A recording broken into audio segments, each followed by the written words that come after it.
संसार में संबंध बहुत ही महत्वपूर्ण होते हैं। अब प्रश्न ये उठता है कि संबंध कैसे होने चाहिए। संबंध शब्द के प्रारंभ में ही सम शब्द आता है। सम अर्थात समानता। तो किसी के साथ संबंध निभाते हुए इतना मत झुकिए कि उठने के लिए किसी के सहारे की आवश्यकता पड़ जाए।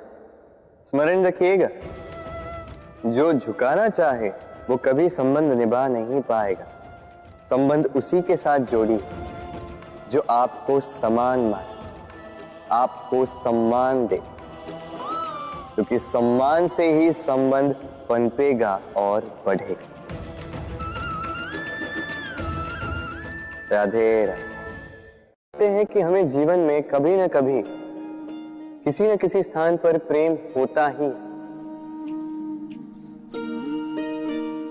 फिर चाहे वो माता पिता को संतान से हो, ज्ञानी को ज्ञान से हो, किसी कलाकार को कला से हो, आदि इत्यादि। किंतु क्या वास्तव में ये प्रेम ही है? मोह भी तो हो सकता है। अब आप पूछेंगे कि प्रेम और मोह में अंतर क्या? अंतर है बंधन का। जो आपको बांधे वो मोह है, प्रेम नहीं। प्रेम वो जो आपको मुक्त कर विकास की ओर भेजे। चलो आपको एक उदाहरण देता हूं। कुछ माता पिता अपनी संतान को किसी अन्य नगर में पढ़ने के लिए भेज नहीं पाते, अपनी संतान को उसके मित्रों के साथ खेलने के लिए भेज नहीं पाते। चिंतित रहते हैं कि कहीं उनकी संतान को पीड़ा ना पहुंचे, और इसीलिए उसे बांध के रखते हैं। ये प्रेम नहीं है, ये मोह है। क्योंकि यदि ये प्रेम होता तो वो चाहते कि संतान माता पिता की छांव से बाहर निकलकर इस संसार को देखे, उसे समझे, उसे ज्ञान ले, अपनी अनुभवों से सीखकर अपना स्वयं का एक व्यक्तित्व बनाए। स्मरण रखिएगा, मोह से भय पैदा होता है और प्रेम से केवल आनंद। इसीलिए बांधिए मत, मुक्त कीजिए, क्योंकि यही प्रेम है। राधे राधे। कभी आप किसी पर्वत को देखिए, दिन में आप उस पर्वत को देखेंगे तो कितना सुंदर दिखता है, इतना विशाल, इतना सुंदर। तब प्रकृति को देख के मन से केवल स्तुति ही आती है। अब उसी पर्वत को आप अंधकार में देख लीजिए, उतना ही भयावह लगता है। अब यही होता है व्यक्ति के साथ भी, यही होता है किसी अन्य स्थान के साथ भी। अब इसका कारण क्या है? क्या व्यक्ति के रूप का, उसके व्यक्तित्व का कोई महत्व नहीं है? नहीं, ऐसा कदापि नहीं। इसका सारा श्रेय जाता है प्रकाश को। ये प्रकाश ही है जो आपके गुणों को, आपके व्यक्तित्व को, आपके रूप को निखार के संसार के समक्ष लाता है। तो आप भी अंधकार से प्रकाश की ओर अग्रसर हो जाइए, उन लोगों की ओर अग्रसर हो जाइए, उन दिशाओं में अग्रसर हो जाइए जो आपके भीतर के गुणों को, आपके व्यक्तित्व को संसार के समक्ष ला सके। यदि आप ये करते हैं तो आप जीवन भर सुखी रहेंगे।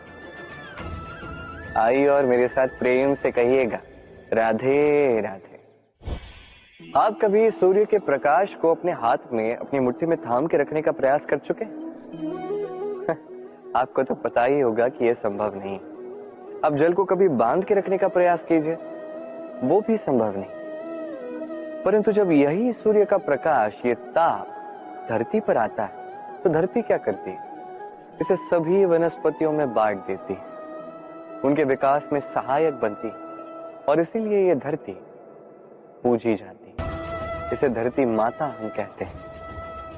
ऐसे ही चंद्रमा रात्रि में जब चमकता है, अपनी रोशनी फैलाता है, तो एक राही को, एक पथिक को उसका राह दिखाता है।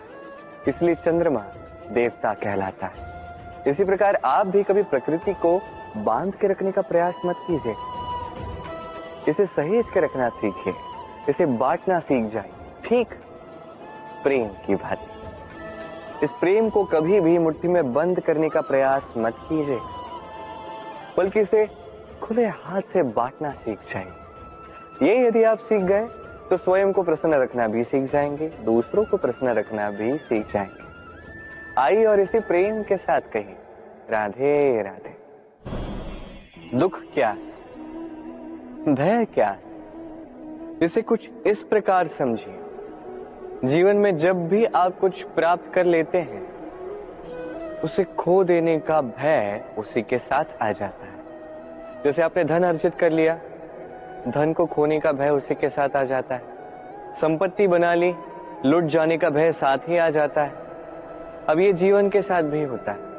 जैसे ही आप जन्म लेते हैं, मृत्यु का भय उसी के साथ आ जाता है। जन्म नहीं हुआ तो मृत्यु कैसे होगी, मृत्यु का भय कहां से आएगा। अब ये भय क्या करता है आपको समझाता हूं। ये भय यदि मन में होगा, यदि जीवन में होगा, तो जो भी आप प्राप्त कर लो, सुख, संपत्ति, सुविधाएं, धन, इसे पाने का एक आनंद होता है, इसके साथ जीने का एक आनंद होता है। ये भय उस आनंद को आपसे छीन लेता है। मान लीजिए कल आपकी मृत्यु होने वाली, अब कल की मृत्यु का भय आज ही मन में है, तो ये भय आज का सुख, आज की शांति आपसे छीन लेगा। भय यही करता है। तो स्मरण रखिएगा, भय का साथ जो है वो त्याग दीजिए। जीवन जीने का जो सुख है वो सदैव साथ रहेगा। आइए और मेरे साथ प्रेम से कहिए, राधे राधे।